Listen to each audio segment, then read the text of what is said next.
जय श्री गोरक्ष।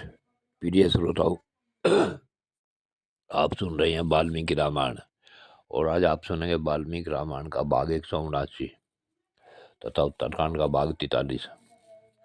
पिछले भाग में आपने सुना कि देवराज इंद्र ने राक्षस को मारने के पश्चात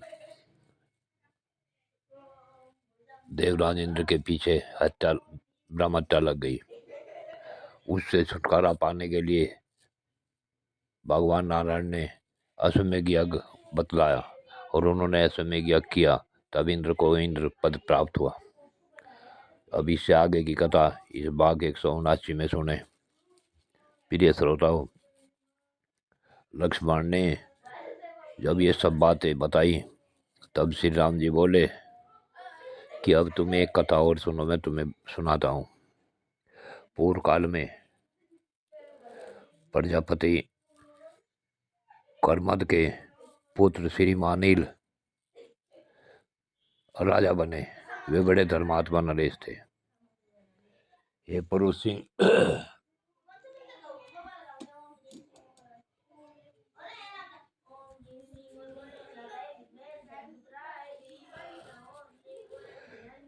माया सूर्य भोपाल सारी पृथ्वी को वश में करके अपने राज्य की प्रजा का पुत्र की भांति पालन करते थे।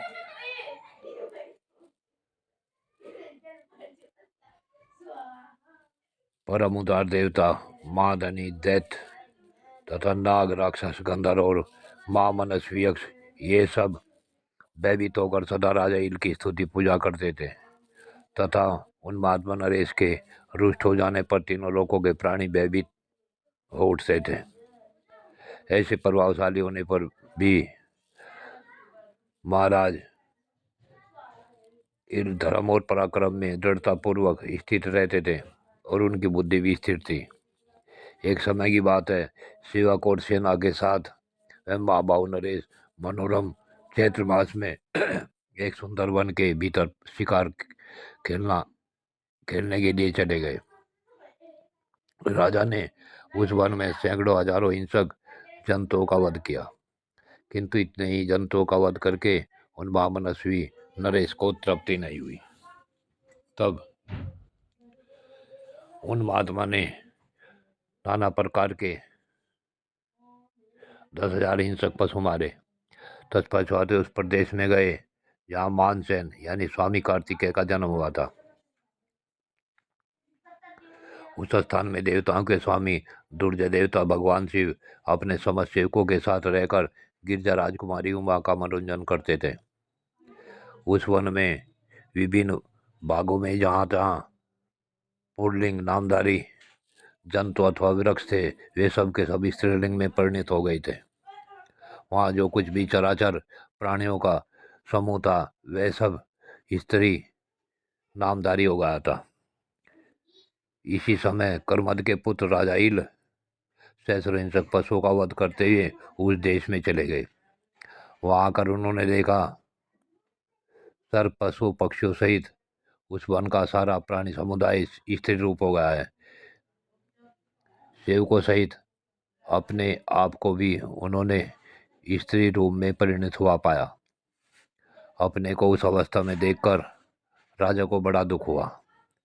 यह सारा कार्य उमावत्सल महादेव जी की इच्छा से हुआ है, ऐसा जानकर वे भयभीत हो उठे। फिर सेवक सेना सहित राजा इल जटाजूटधारी महात्मा भगवान नीलकंठ के शरण में गए।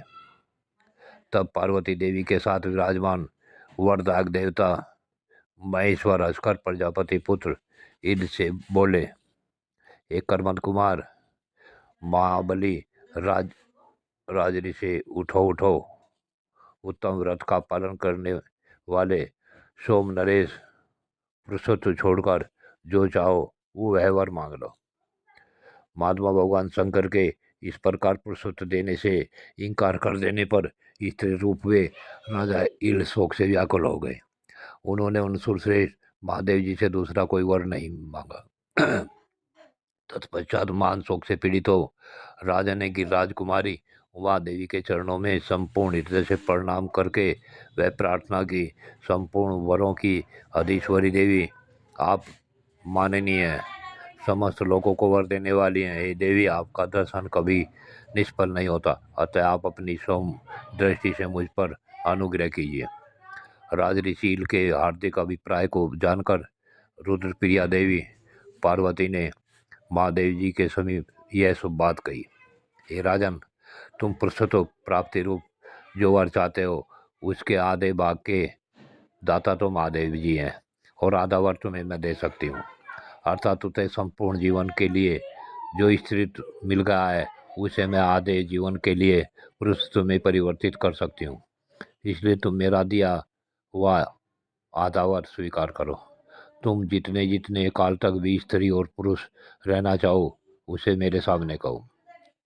देवी पार्वती का वह परम उत्तम और अत्यंत अद्भुत वर सुनकर राजा के मन में बड़ा हर्ष हुआ और वे इस प्रकार बोले, हे देवी, यदि आप मुझ पर प्रसन्न हैं तो मैं एक मास तक भूतल पर अनुपम रूपवती स्त्री के रूप में रहकर फिर एक मास तक पुरुष होकर रहूं। राजा के मनोभाव को जानकर सुंदर मुख वाली पार्वती देवी ने यह सुवचन कहा, ऐसा ही होगा।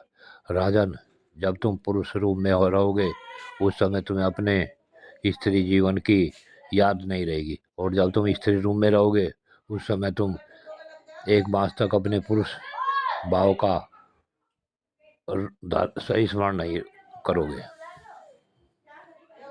इस प्रकार कर्मठ कुमार राजा इल एक मास तक पुरुष रहकर फिर एक मास तक त्रिलोक सुंदरी नारी इला के रूप में रहने लगे।